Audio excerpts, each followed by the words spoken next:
Welcome back to the Poe Museum, where even the most commonplace events may seem beyond belief. Take, for instance, this raven. It's actually two ravens. Did that just blow your mind? Well, that's the way it is with some of these Edgar Allan Poe artifacts. So tonight's challenge in the Curator's Crypt is for you to look at 4 purported Poe artifacts to determine if they actually did belong to Edgar Allan Poe or not. So what do you think? Are you up for the challenge? Can you tell a Poe from a no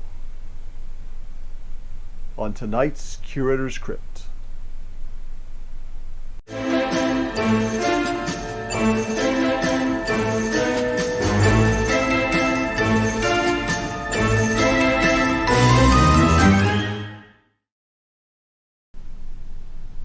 And here's our first challenge.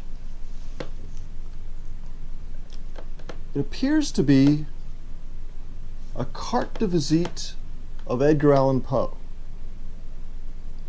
But on the back, it's inscribed, "Given by Poe to my grandfather, David Bridges. They were intimate friends and schoolmates and went in Poe's famous swimming match together. My grandfather gave this photograph to me, Elizabeth McGill Bridges." So we do know that David Bridges was one of Poe's friends, and there's contemporary sources that say they swam together in the James River on Poe's famous 6-mile swim against the tide. We also know that Elizabeth McGill Bridges Hobson was David Bridges' granddaughter, and that she gave this to the Poe Museum before her death in 1946. So what do you think? Did Edgar Allan Poe give this to one of his high school classmates? Stick around to the end and find out.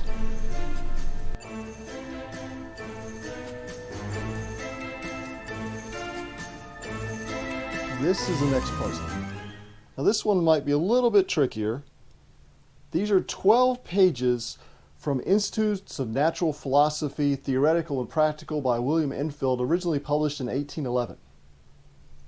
This was a textbook that was in use at the United States Military Academy at West Point while Poe was a cadet there.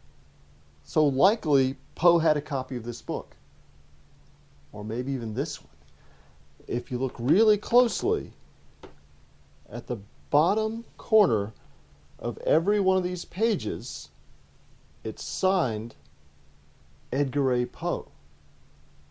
And the handwriting is actually consistent with Poe's handwriting when he was in his early to mid-20s.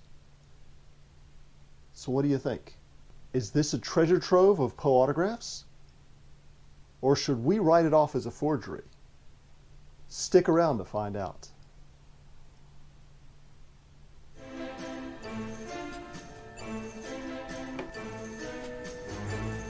So what do you think about this one? It's a 19th century top hat, exactly the same kind that Edgar Allan Poe would have worn. But was it Poe's? Well, there's an inscription on the inside right here that says, "Webster to Poe, 1850. So what do you think? Did this once belong to Poe? Or should we take our hats off to another faker? Find out after our next artifact.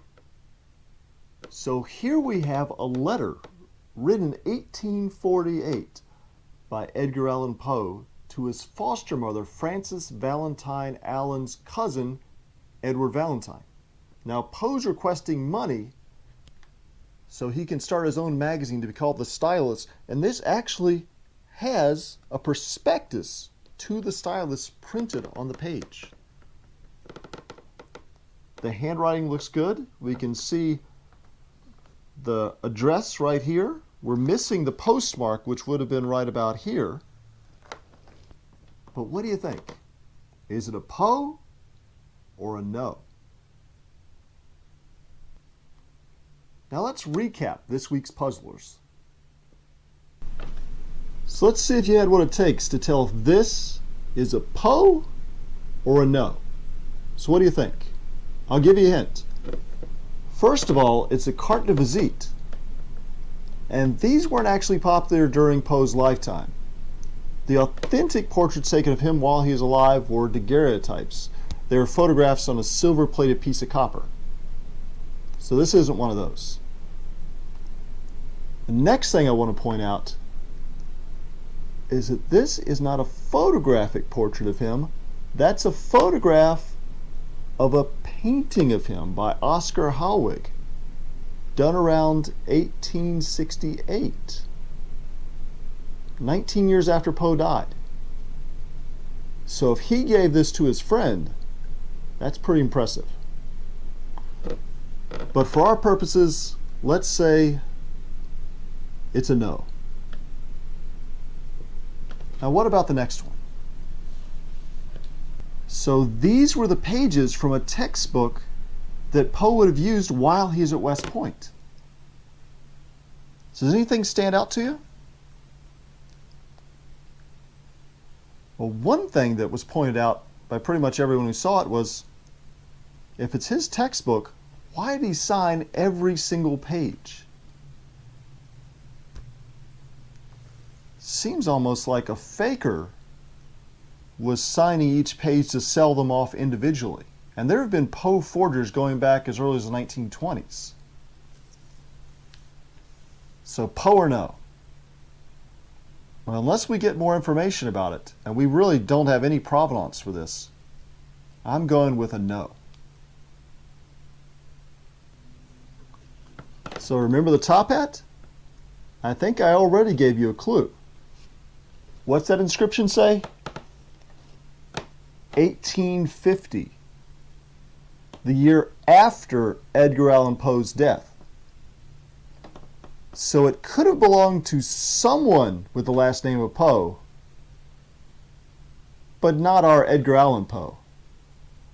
So let's go with a no. Well, that brings us to our Edgar Allan Poe letter. Now, the handwriting, the content of the letter, all perfectly consistent with Poe.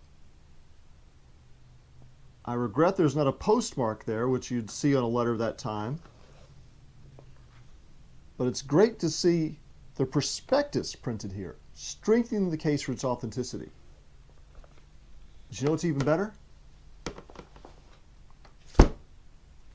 A stack of documentation going back to the 1800s supporting the piece's provenance.